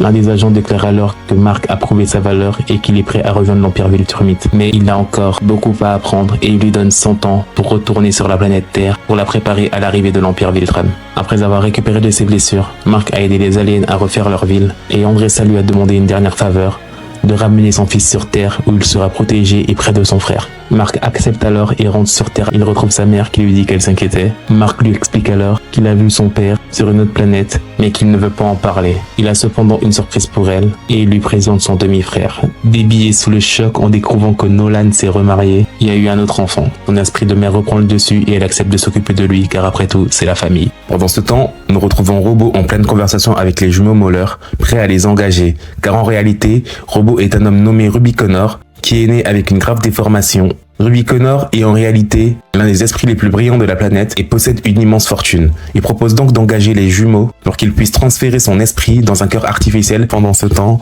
Mark en profite pour proposer un voyage en Afrique à Amber, chose qu'elle ne peut refuser, car à l'occasion d'un voyage en Afrique gratuit ne se représenterait peut-être pas. Mais elle ne savait pas que derrière, Atom Eve y avait installé une nouvelle base, car elle avait quitté les Gardiens du Globe et décidé d'utiliser ses pouvoirs pour aider les populations locales. Pendant qu'Amber était occupé à visiter, Mark s'éclipsa pour aller voir Atom Eve et se mirent à discuter toute la matinée de la culpabilité qu'il ressent toujours. Soudain, Mark reçoit un appel de sa mère lui demandant de l'aide. Il sent immédiatement que quelque chose ne va pas et il s'envole chez lui à toute vitesse en hurlant le nom de sa mère. En entrant, il découvre Debbie et Oliver pris en otage par Angstrom Levy, l'homme capable de voyager à travers les dimensions. Angstrom voue une haine énorme envers Invincible compte tenu de tout ce qu'il a pu faire avec Omni-Man dans les autres dimensions, ainsi responsable de sa défiguration, car il ne se souvient pas que c'est lui-même qui a décidé de retirer le casque alors que les jumeaux Moller lui avaient fortement déconseillé. Mark tente alors de l'attaquer, l'envoie dans une autre dimension, un monde où les dinosaures existent encore et peuvent même parler. Mais avant qu'il ne se fasse attaquer, Armstrong le ramène alors, juste pour prouver qu'il peut faire de lui ce qu'il veut, avant de le renvoyer dans une autre dimension où il croise même un sosie de Dr. Octopus et de Spider-Man. Armstrong continuait ainsi pendant des heures à l'envoyer de dimension en dimension où il rencontra des mondes plus ou moins étranges les uns que les autres. Des mondes zombies, des mondes vides, des mondes où Omni-Man avait détruit la Terre et plein d'autres mondes encore. Rencontre même Batman à Gotham. Finalement, il décide d'aller le chercher à travers les univers, mais Mark bondit par surprise et l'engorge, ce qui fait dérailler ses pouvoirs et des portails multidimensionnels s'ouvrent alors, les laissant en chute libre tomber à travers les uns les autres. C'est alors que Mark, pris de rage, perd totalement le contrôle, se jette sur lui, liant de coups violents au visage, sans se rendre compte qu'ils étaient perdus dans un désert. Ce qui finit par tuer Angstrom Levy, et Mark fut choqué de son acte. Piégé dans cette dimension, Mark n'avait aucun autre moyen de rentrer chez lui, jusqu'à ce que les gardiens du globe du futur apparaissent, grâce au voyage temporel qu'ils ont pris 15 ans à maîtriser. Il parvint à localiser sa dimension, et purent le renvoyer chez lui. Atom Eve lui avoue ses sentiments, et lui conseille de parler à la Atom Eve du passé. De retour chez lui, Mark est pris en soin par le Pentagone, et se rend compte que sa famille va bien avec un peu de séquelles. Entre-temps, les jumeaux Moller ont réussi leur transfert de Rudy dans le corps, et au lieu de les payer, celui-ci activa un gigantesque robot qui rattrapait les Moller. Ruby, alias Robot, bien qu'étant l'être le plus intelligent, voulait toujours faire le bien autour de lui, et se considérait toujours comme un gardien du globe à part entière. Cécile présenta alors la nouvelle apparence de Robot à tout le groupe de gardiens du globe, et celui-ci avoua à Monster Girl qu'il avait préféré faire un clone ado, car il l'aimait bien, et qu'il voulait qu'ils apprennent à grandir ensemble. Monster Girl se rendit alors compte qu'elle avait pas d'amis, et elle accepta son invitation à sortir ensemble. En réalité, Monster Girl était une fille de 29 ans, qui avait une apparence d'enfant, parce que après ses transformations, son corps rajeunissait. De son côté, Mark rendit visite à Art le tailleur et lui demanda s'il savait quelque chose à propos des livres de son père, car avant de se faire capturer par les Viltrumites, Omni-Man avait demandé à Mark de lire attentivement ses livres. Art lui montre alors plusieurs manuscrits inédits de son père, et Mark, en les lisant, se rend compte que ce ne sont pas alors des simples récits de science-fiction, mais des événements bien réels que son père a vécu à travers la galaxie. Il découvre l'histoire d'un cavalier de l'espace, possédant une arme capable de tuer les Viltrumites, ainsi que celle des Rognar, des monstres capables de déchirer la chair des Viltrumites. Nolan voulait qu'un jour, si l'occasion se présentait, qu'il sache comment riposter face aux Viltrumites. Quelques temps plus tard, nous retrouvons Rex dans les vestiaires des Gardiens du Globe, où il découvre la relation qu'a Duplicate avec l'Immortel. Il se rend compte que celle-ci est prête à l'épouser, et il repense au moment qu'ils ont passé ensemble, affirmant qu'il ne l'aurait jamais épousée, et des anciens souvenirs qu'il avait avec Atom Eve refont surface. Mais pas le temps de niaiser, les Gardiens du Globe sont attaqués par Seismic Dog, qui s'était évadé de prison, et qui avait invoqué une armée de monstres souterrains. C'est alors qu'un nouveau héros, nommé Shape Smith, apparaît et parvient à défaire Seismic Dog. On se rend compte un peu plus tard que ce Shape Smith était en fait un martien déguisé, et est venu sur Terre de manière clandestine. Pendant ce temps, William, l'ami de Mark, demande à celui-ci de l'aider pour trouver Rick, un étudiant de l'université ayant disparu depuis 4 mois. Car entre-temps, plusieurs autres étudiants avaient disparu sur le campus et William se propose donc de servir d'appât pour tenter d'appréhender le malfaiteur. C'est alors que quelques heures plus tard, une créature mi-humaine mi-robot arrive et l'embarque sur ses épaules pour l'emmener dans les égouts. En les affrontant, il découvre avec horreur que leur ami Rick est devenu lui-même un cyborg hybride. L'hybride qui avait capturé William alors dans un laboratoire d'un scientifique fou qui mène des expériences sur des étudiants vivants. Ce scientifique était Sinclair.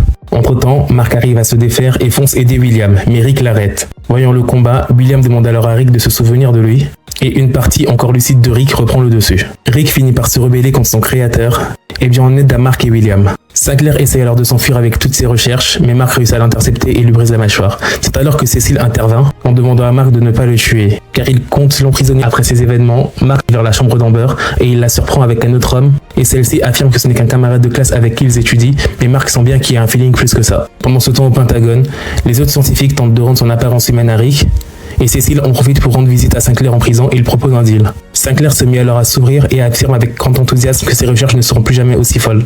Sur Talicia, Allen, l'extraterrestre, se remet peu à peu de ses blessures après avoir été gravement blessé par des agents Viltrumites. Il reçoit alors la visite du chef de la coalition des planètes, qui lui révèle que depuis l'attaque, son corps est devenu de plus en plus puissant et pourrait même au long terme surpasser le niveau d'un Viltrumite.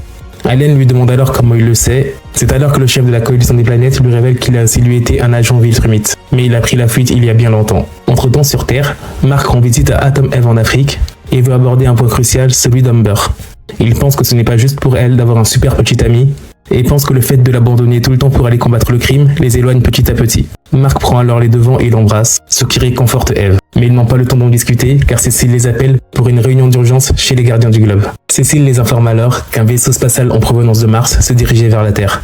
C'est alors que Smith décide de révéler sa véritable identité. C'est en fait un Martien qui avait décidé de fuir sa planète car il refusait d'y vivre. Il avait pris la place d'un astronaute. Les gardiens se dirigèrent alors vers l'espace et s'introduirent dans le vaisseau où ils sont confrontés par une armée de Martiens qui tiennent Smith pour responsable et veulent l'exécuter. Mark réussit à les convaincre de s'allier pour combattre la horde de pieuvres mutantes qui prennent le contrôle des gens et les transforment en hôtes. Il parvint à détecter que ces pieuvres, donc les Seid, réagissent à une fréquence qui les feront tous communiquer en une seule fois. Ils réussissent alors à désactiver cette fréquence, ce qui rend les Paratis inactifs. Cependant, les Martiens toujours furieux veulent exécuter Smith, mais Invincible intervient, les empêchant de lui faire de mal et réussir à s'échapper vers la Terre. Justement, sur Terre, la Ligue des Lézards en profite pour prendre le contrôle d'un silo nucléaire et menace de déclencher une guerre nucléaire. Les héros restants comme Rex, Sharking Ray et Duplicate sont envoyés au front pour les neutraliser. Mais la bataille est brutale et Rex finit par échapper de justesse à la mort. Duplicate et Sharking Ray sont alors tués, et après une terrible bataille, Rex réussit quand même à les neutraliser. En revenant sur Terre, Invincible va d'abord voir sa petite amie Amber. Il sait alors que s'il veut continuer sa vie de super-héros, il doit l'abandonner, sachant qu'en plus il ressent quelques sentiments pour Eve, même si ce n'est pas encore sûr. Il va ensuite voir Rex à l'hôpital et lui dit qu'il se sent mal d'avoir raté le combat contre la Ligue des Lézards, car lui est acclamé en héros pour avoir repoussé une horde d'extraterrestres, alors qu'aux yeux du public, son combat contre la horde des lézards restera invisible. Nous retrouvons ensuite dans une chambre sombre l'astronaute qui avait réussi à quitter Mars et qui était revenu sur Terre. Mais il n'était pas seul, il était accompagné d'une horde de calamars mutants qui à la moindre occasion prendrait chaque humain comme hôte. De retour chez lui, Mark découvrit que son frère Oliver avait vachement grandi depuis la dernière fois qu'il l'avait vu, grâce à son ADN Traxxam. C'est alors que les deux frères se misent à jouer au baseball, et Oliver demandait à Mark si quand il aurait des pouvoirs, il pourrait l'aider à combattre le crime. Ce que Mark répondit qu'il n'y aura aucun souci là-dessus, mais qu'il faudra encore attendre un peu avant qu'il développe ses pouvoirs. C'est alors que Oliver se prit Mark en s'envolant. Sa mère, à leur surprise, ne pouvait qu'être terrifiée et en même temps admirative. Pendant ce temps, au QG des Gardiens du Globe, l'immortel se confia à Cécile en lui disant qu'il n'avait jamais connu une perte aussi grande que celle de Duplicate, et qu'il se rend compte qu'il l'aimait vraiment. C'est alors que leur conversation fut interrompue lorsqu'ils détectèrent un objet venu de l'espace. L'immortel s'envola alors pour enclencher immédiatement le combat, mais il se rendit compte que c'était un alien cyclope. Celui-ci ne ressentait aucun convenant de l'immortel et le qualifiait de faible et qu'il était là pour parler à Invincible. C'est alors que celui-ci intervint pour détendre l'atmosphère et s'isola avec Allen pour parler de manière discrète. C'est alors qu'il lui annonça qu'il était en train de lire les livres de son père qui contenaient des moyens non négligeables pour détruire les Viltrumites. Il profita aussi de l'occasion pour lui raconter l'existence de son demi-frère. Après le départ d'Allen, Eve vient voir Invincible pour lui dire qu'elle éprouvait toujours des sentiments pour lui, mais qu'avant, à l'époque, il était en couple avec Amber et elle avec Rex. Et maintenant que cela a changé, où est-ce qu'ils en sont? Invincible ne sut pas quoi répondre, ce qui frustra Atom Eve et s'en alla. Entre-temps, au QG des Gardiens du Globe, l'immortel annonça à Cécile qu'il voudrait prendre des vacances indéfinies, car il était trop affecté par la mort de Duplicate. Quelques jours plus tard, Debbie parla à Mark d'un certain Paul, un collègue qu'elle avait rencontré à son travail et qu'elle commençait à fréquenter.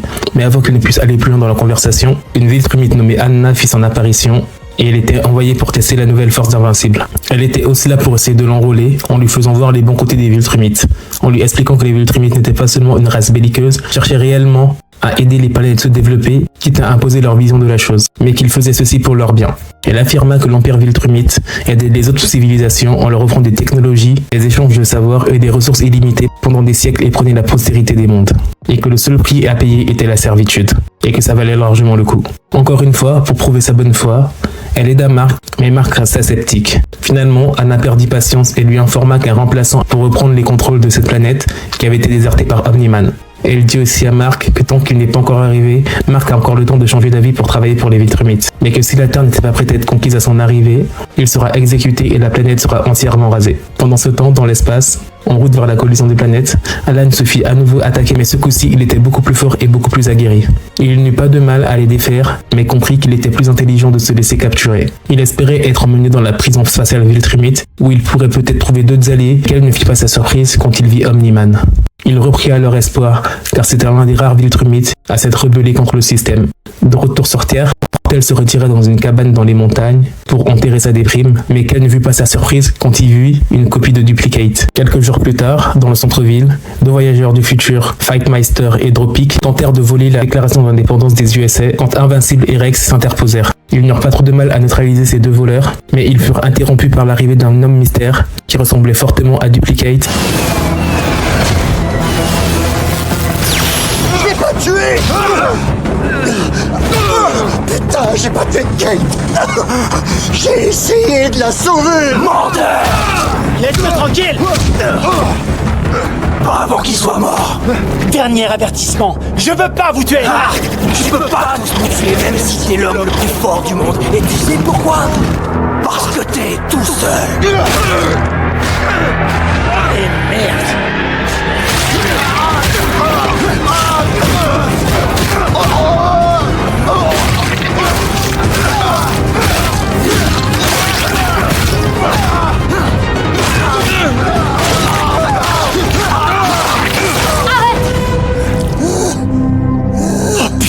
Oh.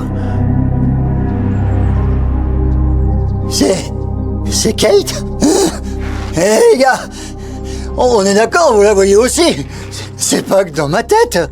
Kate? Et Duplicate demanda à son frère d'arrêter de massacrer Rex. Elle expliqua alors qu'elle n'a jamais été tuée, car elle garde toujours son corps principal à l'abri du danger, et on voit toujours sur le terrain uniquement que des copies. Pendant ce temps, à l'autre bout de la galaxie, Omni-Man attend son exécution, mais selon les lois sacrées des Viltrumites, son corps doit d'abord être entièrement guéri.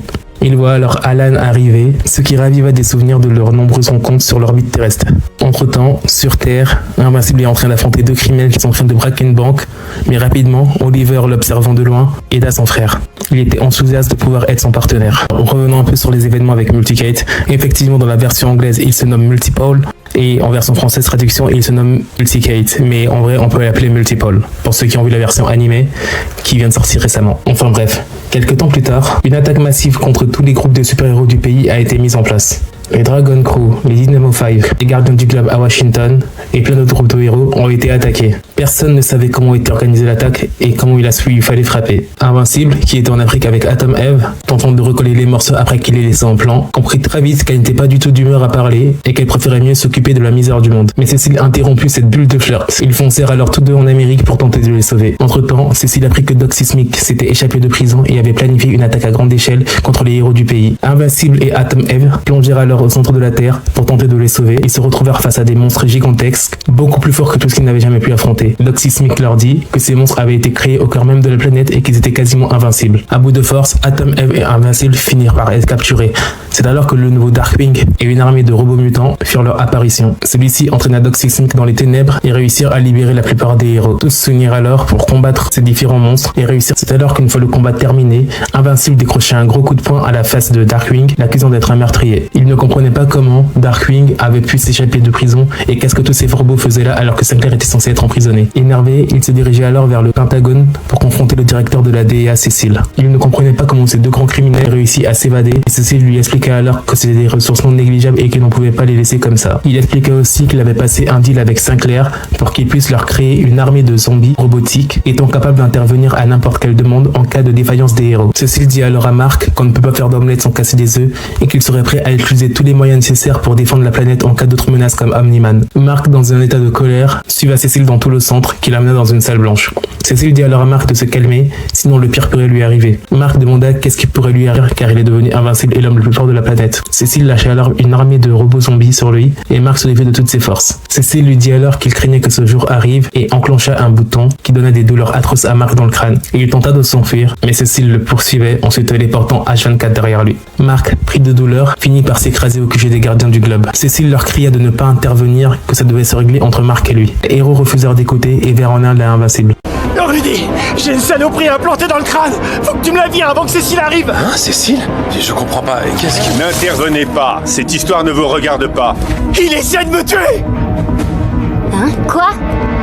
Je n'ai absolument aucune intention de le tuer. Par contre, il va devoir me suivre. Sinclair a torturé et tué des étudiants. Darkwing a tué de sang-froid des tas de gens.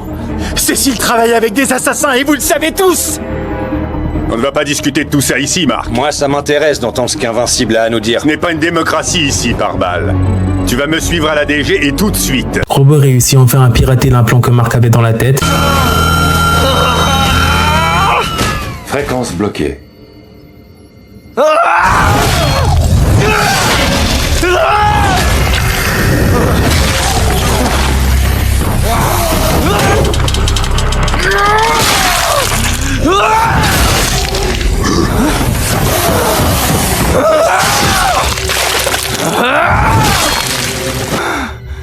Tu n'es qu'un trou du cul.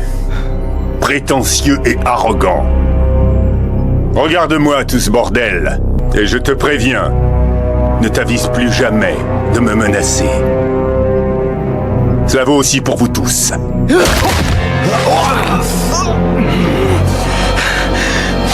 Je vous jure que quoi qu'il arrive, je travaillerai plus jamais pour vous.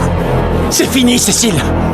Et si vous osez vous approcher de ma famille encore une fois, je vous jure que je vous tue. La plupart des héros qui avaient aidé Invincible ne trouvèrent pas ça humain et décidèrent de se barrer des Gardiens du Globe pour former leur propre team. Marc rentra chez lui et expliqua à sa mère et à Atom Eve tout ce qui s'était passé et expliqua que Cécile était devenue fou. Entre-temps, Cécile, un peu fatiguée, se remémora et nous découvrons donc un flashback où Cécile était un peu plus jeune, un jeune agent de la DEA qui traquait deux criminels qui étaient prêts à lancer des gaz mortels dans la ville.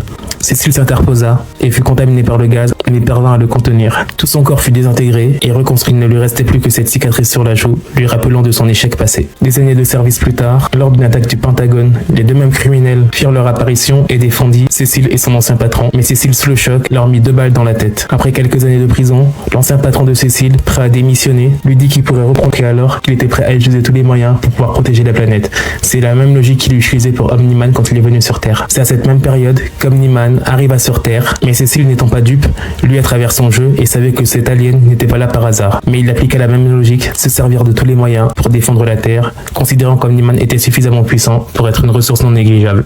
De retour dans le présent, Oliver alla voir Art pour se faire de nouveaux costumes, car Mark voulait se dissocier de l'identité d'Invincible, car elle lui rappelait son affiliation avec Cécile. Oliver, quant à lui, choisit le nom d'Omnikid. C'est alors que des criminels se dirigeaient vers la prison de Stronghold pour libérer Multipole, et Oliver, comme un bon adolescent, trop excité par l'euphorie du combat, désobéit aux ordres de Mark et fonça dans le tas. C'est alors que Mark, furieux, prit son frère par le col et l'emmena au loin pour lui hurler dessus, lui disant que s'il mourait, maman ne s'en remettrait jamais. Mais Oliver retorqua à Mark qu'il n'avait quasiment rien senti, car il était comme son frère, lui aussi il était invincible. Un peu plus tard dans la soirée, désemparé, Mark se confia à Eve. 7 jours plus tard, les frères Moller ont attaqué le même centre nucléaire qui avait déjà subi, quelques mois auparavant, une attaque des hommes lézards. Leur plan était simple, envoyer un missile nucléaire dans le soleil pour déclencher une éruption solaire et détruire toutes les communications terrestres, pouvant ainsi faire chanter tous les gouvernements pour les remettre d'aplomb. Mais c'était sans compter l'intervention des Gardiens du Globe mis au tapis par les frères Moller. C'est alors que Invincible et son frère Omnikid firent leur apparition. Invincible, voyant que le missile s'était déclenché, fonça à toute allure pour essayer de le stopper. Et il ordonna à son frère de ne pas intervenir et de rentrer chez lui. Mais Oliver, n'en faisant qu'à sa tête, fonça tout droit sur l'un des Moller et se fit massacrer.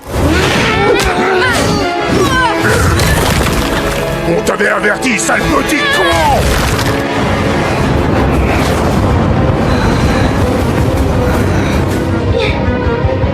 C'est moche.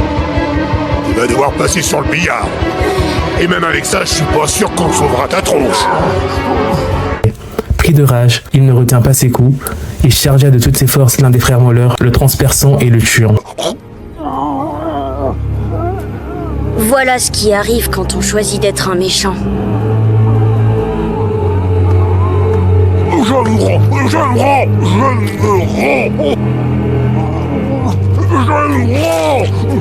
Trop tard. Il regarda ensuite le deuxième frère Moller et lui décrocha un point sur la mâchoire qui lui fait exploser le crâne, tout ceci devant le regard étonné et choqué de l'immortel. Quand Mark revint, il constata le carnage et demanda qu'est-ce qui s'était passé. L'immortel dit alors à Mark que son frère a foncé sur le premier Moller et que c'était peut-être un accident, mais quant au deuxième Moller, il l'a tué sans aucun remords. Mark était alors furieux et lui expliqua que n'importe quelle vie avait une valeur. Il était totalement choqué qu'Oliver n'éprouve aucun remords face à son acte. Après ces événements, la situation a enfin repris son calme. Et c'est autour d'un dîner romantique près de la Tour Eiffel qu'un portail intergalactique apparut soudain. Deux hommes du futur furent leur apparition.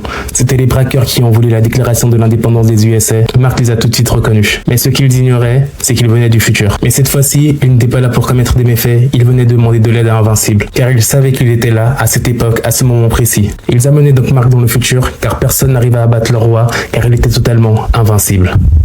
Une fois dans le futur, Mark fut donc choqué en se retrouvant face à face avec le roi fou. Le roi fou, étonné de voir Mark jeune, expliqua que celui-ci avait quitté la Terre il y a des centaines d'années, le laissant seul pour la gouverner. Lassé de voir tous ceux qui l'entouraient vieillir et mourir, il supplia Invincible de le tuer, car lui était le seul capable de le faire. Le roi fou était en fait l'immortel. Mark refusa dans un premier temps, mais après les provocations de l'immortel, il n'eut d'autre choix que de lui arracher la tête.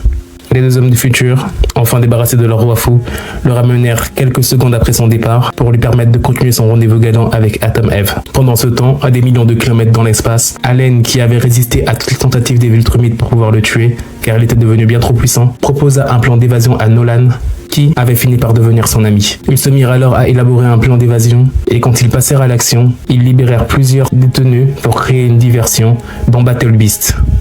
C'est alors au cours de cette évasion que Nolan révéla un secret bien gardé des Viltrumites. En effet, il ne restait plus que 50 Viltrumites de pure souche dans tout l'univers. Pendant ce temps sur Terre, Mark et Eve se réveillèrent d'une nuit plus ou moins torride, on va dire, et discutèrent du manque d'intimité qu'ils avaient dû à la présence de leurs parents de prendre leur propre appartement. Mais à ce moment, un coup de fil retentit de la part de Humber, qui annonça à Mark que son nouveau petit ami, Gary, l'avait battu quasiment à 100 car il avait perdu son sang-froid. Mark, furieux, se mit immédiatement à la recherche de celui-ci et le menaça de mort s'il osait recommencer. Pendant ce temps, Oliver, alias Omniboy, le petit frère de Mark, effectua sa première mission solo contre un robot et il s'en sortit plutôt bien, chose qui impressionna Mark, mais au final, il dut quand même intervenir. En rentrant, il raconta tous les événements à Eve, annonçant qu'il avait failli tuer Gary sous l'effet de la colère. Soudain, Oliver remarqua une boule flottante bouillée dans les feuillages d'un arbre et Mark se précipita pour la saisir, mais celle-ci explosa immédiatement. Quelqu'un les observait et surveillait tous leurs faits et gestes. Mark suspecta immédiatement Cécile et se dirigea vers le Pentagone. Il menaça Cécile, mais celui-ci lui dit qu'il ne savait absolument rien par rapport à ce genre de boule.